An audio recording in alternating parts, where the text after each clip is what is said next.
Eu sei, galerinha, eu sei. Faz muito tempo que eu não posto nada aqui. Desculpa pelo atraso, é que eu fiquei um pouco ocupado, ou também fiquei com preguiça, então eu tava jogando LOLzinho, enfim. Mas vamos voltar com esta bela obra de PowerPoint, que, como você já sabe, infelizmente, está com um orçamento muito ruim e uma animação bem porquinha. Mas eu amo o debate, e então era a melhor maneira de voltar com tudo neste canal. Logo, se acomoda e vem com o tio. Grey era um rei indomável, o mais poderoso que já existiu. Matou incontáveis inimigos e fez barbaridades para chegar no poder.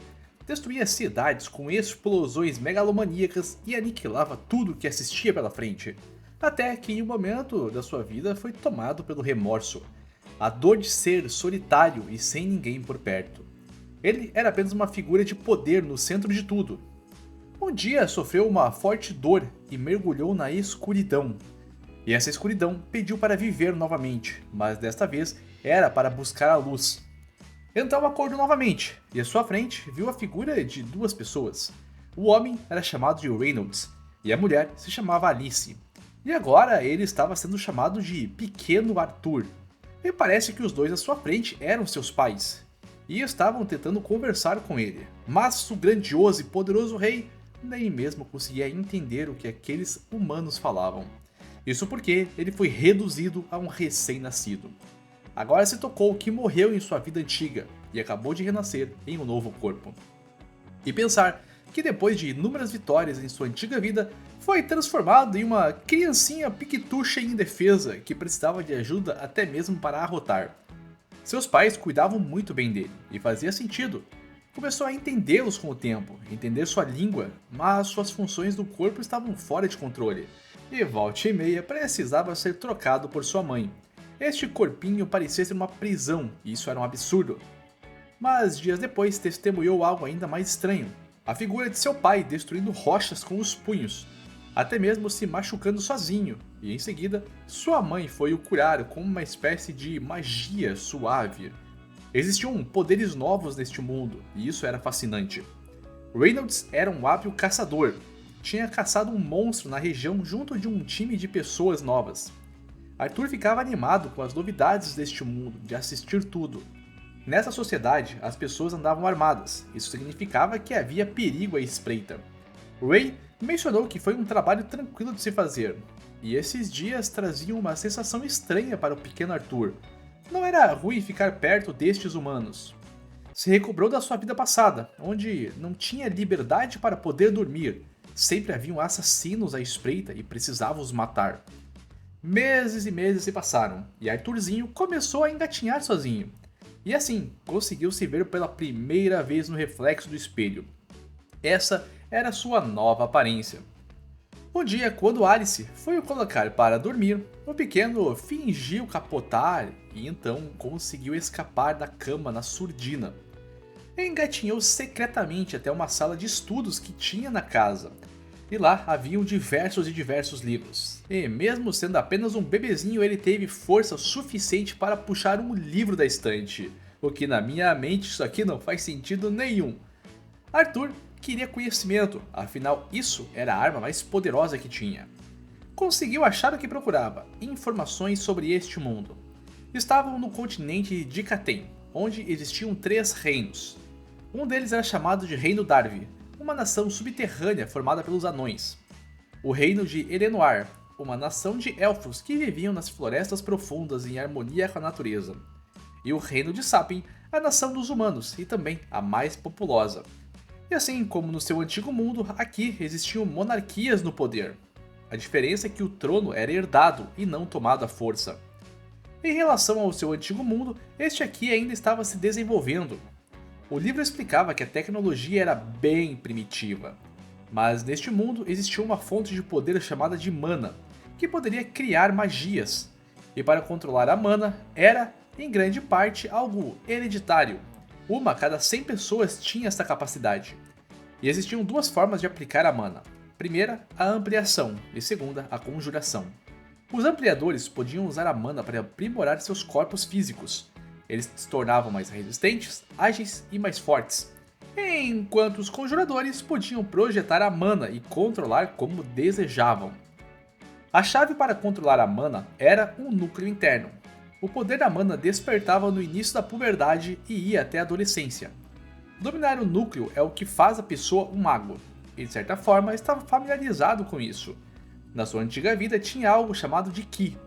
Isso era um poder interno que, ao ter consciência dele e controlá-lo, poderia então libertar todo o poder e usar com eficiência máxima, projetando seu físico mais forte. Imagina se o conhecimento da sua antiga vida vai servir para acumular essa tal de mana neste mundo. Então se concentrou por um momento e localizou o núcleo de mana que estava em seu corpo. Mas no momento que canalizou, Alice o interrompeu. Estava preocupada de não ter visto seu filho no berço. E ela sentiu algo bem estranho no garoto, então aproximou seu rosto e era a fralda cheia. Para um grandioso rei isso era bem humilhante. 2 anos se passaram, o tempo voava mesmo. Alice estava escrevendo no seu diário que o seu garotinho era a coisinha mais fofinha do mundo e também o mais curioso. Mas nunca o viram sorrir antes, o que era bem estranho para uma criança. E do lado de fora da casa, Ray estava com Arthur e o fazendo brincar com um pedaço de madeira. Claramente, Alice ficou bem nervosa com seu marido, afinal de contas, a criança mal tinha aprendido a andar, quem dera brincar com uma madeira, imitando uma espada.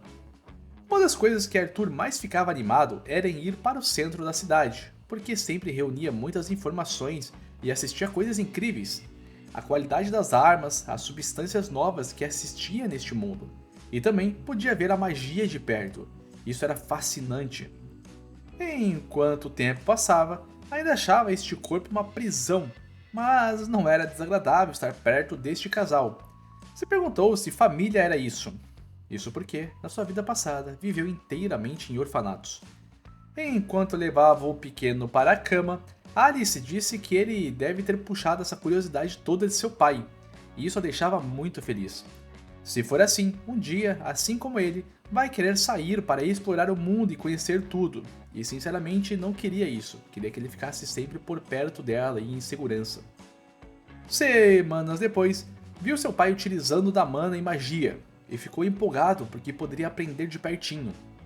Ouviu socando rajadas de magia e cortando várias folhas no ar, apenas com os punhos.